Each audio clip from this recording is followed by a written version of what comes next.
Hello, everybody. Dr. Marky Mark broadcasting to you from beautiful downtown Rancho Cucamonga. Let's dive into lab number 7. Today we're going to talk about osteology, the next few labs. In fact, we're going to talk about osteology. You know what ology means, the study of something. So what does osteo mean? Bones. Osteology, we are going to study your bones. Guess how many you have? 206 bones when you're an adult. When you're a kid, you actually have more. But they're broken up into different pieces, and then they fuse together, and suddenly you're left with just 206. So as a child, more bones. As an adult, fewer bones. Like this, your femur. You know what part of your body your femur is? Your thigh bone. It's the biggest bone you own. Some bones are big, some bones are small, like the little nasal bones we'll talk about next class. We're going to see 22 bones of the skull out of the 206. A lot of them come in pairs, so it's not that horrible. I'm going to have you guys memorize only the most basic, the most important bones of the skeleton, so don't stress too much. But there are many things that bones are responsible for. Obviously, they are the support structures, the architecture, the framework. They help our muscles push up and pull up against different things, so we're capable of movement. They protect things like your lungs, your kidneys. They protect all kinds of things. They actually make and store certain minerals. And they produce your blood cells. Red blood cells, white blood cells. Bone marrow's job is to produce all of those wonderful things for you. So bones are busy. Why are we going to study bones in my class? Well, bones are basically all we get when we do archaeology. When you drop dead, all of your soft tissues decay. They're degraded by bacteria, by soil. So whenever we find fossils or skeletons, we're usually pretty lucky and we get to work. We can do forensic work. If it's a recent person missing, we can match the skull up to a photograph, see if the landmarks match. Or we can dive deep in time and reconstruct what somebody looked like a couple of million years ago. Maybe these guys need some hair, but you get the idea. And then we can even do fictional forensic reconstruction. Want to guess? Not a real person. Anyway, DNA can be extracted from bones, so they're really valuable for us in archaeological context to figure out who someone was, their sex, their population, that good stuff. When we get a bone, there are muscle markings that are left behind, and so we can tell if somebody did something habitually, like threw or played tennis or held up a heavy shield. When we find Roman soldiers, we know just by looking at their arm bones because their deltoid muscles were off the charts, and there's a bump on your humerus, that is if you use that bone a lot, that muscle a lot, the deltoid tuberosity. And Roman soldiers have a gigantic bulge from carrying that 40-pound shield back and forth all day. So it's really nice. We can actually do some cool detective work. We can figure out what disease people had. This is what syphilis looks like. It's pretty nasty. We can figure out where people were born, where they lived by looking at the isotopes in their bones and their teeth. We can figure out what people ate by looking at the ratio of things like nitrogen to carbon, and we can reconstruct diets if they ate meat or veggies or roots or grass or whatever. We can do population reconstruction, figure out, did they have a leader? Was somebody healthier than someone else? Were they getting more protein? It usually signals a chief, in addition to the grave goods. But we can reconstruct what ancient societies look like, and we can even understand who we used to be, where we come from, and why. The way that we do that is by comparing fossil bones to living animals. Animals that run and jump, animals that climb and swing. And if we find an arm bone, a wrist bone, a finger bone that matches one of those very distinctive patterns of locomotion and posture, then we can predict that would have been the same behavior of our extinct species. So we do a lot of comparative anatomy. Skeletons can be divided into two basic groupings. Features of the skeleton include the cranium. Don't just say skull, because the cranium includes the jaw. And, there you go, the postcranium. Postcranium. That's everything below your cranium. Why is it called the postcranium? It should be called the inferiocranium because the word post means behind. Well, the word postcranium derives not from human anatomy, but from every other animal that pretty much walks horizontally. Most animals are quadrupeds, and if you notice, their heads are out in front of their bodies. Hence, the postcranium or postcranial bones are literally post behind their head. So when we talk about postcranial bones, we're referring to these bones regardless of how we're walking or standing. It's standardized from other creatures. Got it? The cranium includes your jaw and skull. Postcranium is everything else, your neck bones, your rib cage, your feet. Now what I'm going to do is torture you with some of the most basic stuff that when you go to medical school, your first day of med school, you'll be ready. I'm going to torture you with this. The first day of anatomy class in med school are the anatomic orientations. And there are 3 basic planes that we talk about when we look at a body or a skeleton or even a single bone. If you find a single finger bone or a skull, we still talk about these planes. So we're starting off our discussion of bones today with these anatomic orientations. The first one is called the sagittal plane. Imagine that's a plate glass window that slices our guy in half, right down the middle of his body, between the eyes, down between his belly button, right down the middle. Ouch.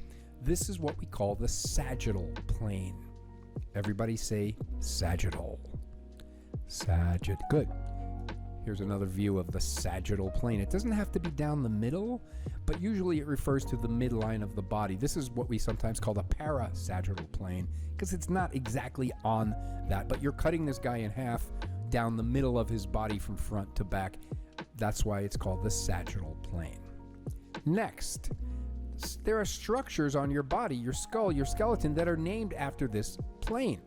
Now you see these little zippers on the skull? There's a zipper going this way. It's numbered 5 over here.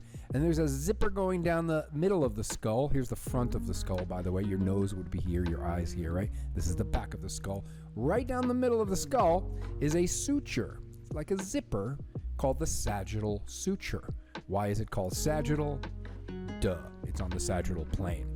By the way, those sutures zip up when you reach adulthood. When you're a kid, it allows your brain to keep growing and growing. When they zip up nice and tight, your brain is done growing and the skull can solidify. Here is the next anatomic plane, and it's called the transverse plane. It's that square cutting this guy right smack down the middle of his abdomen. The transverse plane. Now, this could be across his waist. It could be a decapitation plane. It could be across the knees. The transverse plane doesn't go front to back.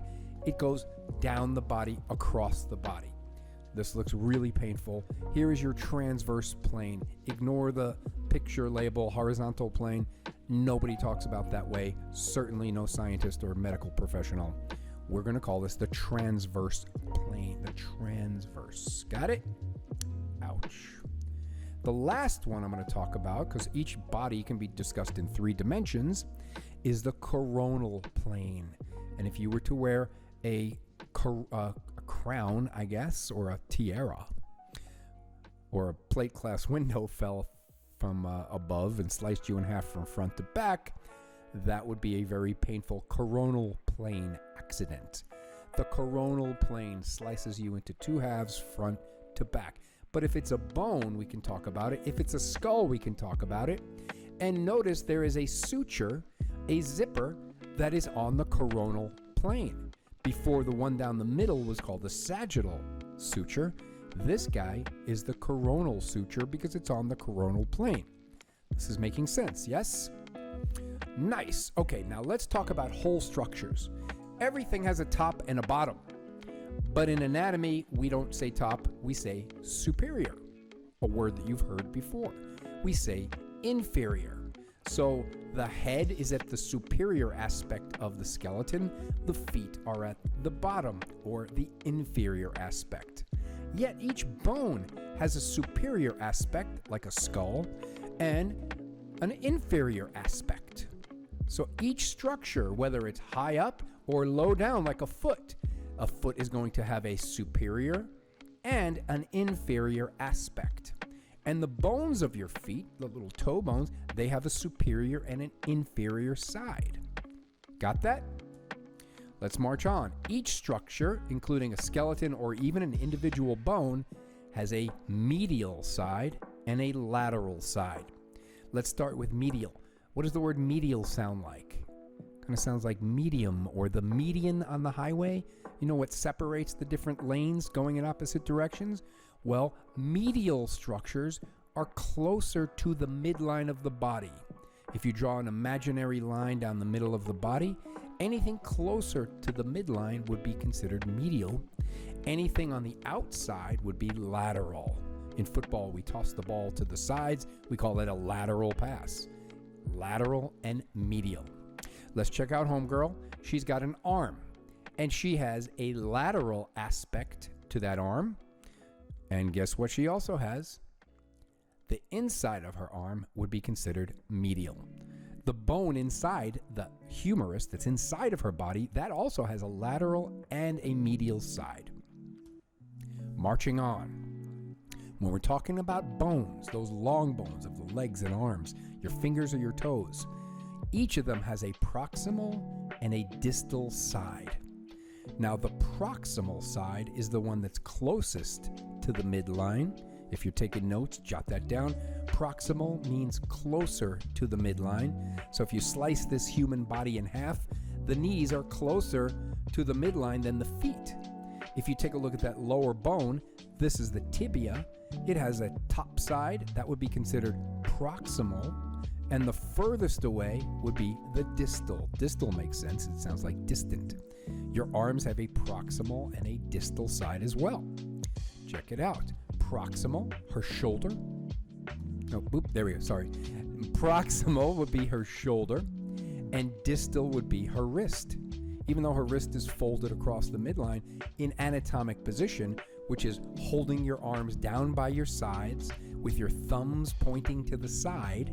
That's very important. Your thumbs out to the side. There's a proximal side and a distal side to each arm. Check it out. The shoulder is closer to the midline when you're assuming anatomic position. And the distal aspect, your fingers, your wrist, those would be considered distal. So your arms have a proximal and a distal side. Each bone has a proximal and distal side. As you move away distal down that limb, you're moving to the distal aspect. Okay, there's two more little bits I want to teach you. The dorsal side of your body, or even a bone, has a dorsal side. That would be the posterior side, and you've heard people call your butt your posterior. Well, in anatomy, we're going to call it the dorsal side. Think about a shark or a dolphin that has a fin on its back. What's that called? It's dorsal fin. So your booty, your back, those would be dorsal. But if you pat your weave in the back, oh, my weave itch. Okay, that would also be dorsal.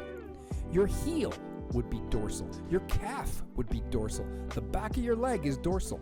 Anything on the back side of the body, even a part of a bone, would be dorsal. That leaves us with one last bit, the ventral aspect. That would be the front side or the anterior side. So the front of your shin would be ventral. The back would be dorsal. Let's take a look at it in this way, in a living naked human. The dorsal side of this guy's back, the ventral side of his body would be his front. His business is ventral, his booty is dorsal, his nose would be ventral, the back of his neck would be dorsal. Got it? Here's some more just to review. The proximal aspect of his arm is the one that's closest to the midline. Here's the midline of the body, causing great pain to this gentleman. But notice the top side of the arm is closer to the midline because everything is connected. As you move away from the midline, we would consider those body parts to be distal. Your toes are the most distal. Your fingertips are the most distal part of that limb. Your knee would actually be more proximal compared to your toes. Your elbow is proximal to your fingers. Your shoulder would be proximal to your elbow. Review that if you need to. I need you to be fluent in these terms because I'm going to expect you to have that under your belt for the rest of the little semester we have. Here is the lateral side of this guy's arm, and here would be the medial side.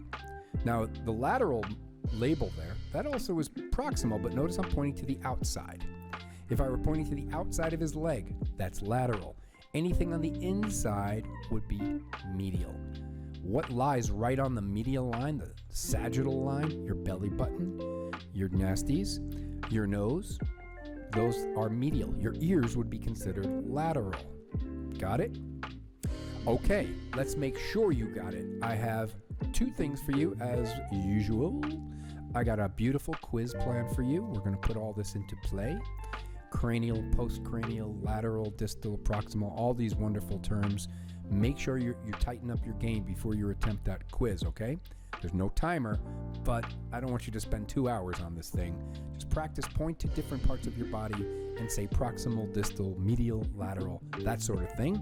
And then finally, if you can't draw, you're going to hate this. If you can draw, you're going to hate it. I just want you to draw a simple body, a human body, and then label the various things I ask you to do. It should not be a stick figure. It should just be a human body outline. I just got this off the internet. I can't draw, but just whatever you can do. There are like six or seven things I need you to label. Things like inferior, superior, medial, lateral, proximal, distal. Just pick a body part, label the body part in accordance with the terms that I give you. Snap a picture of your drawing. Don't be embarrassed. Don't stress. I'm not going to post any of your pictures. Just make sure you submit something that shows me that you've been playing around with these concepts. Okay.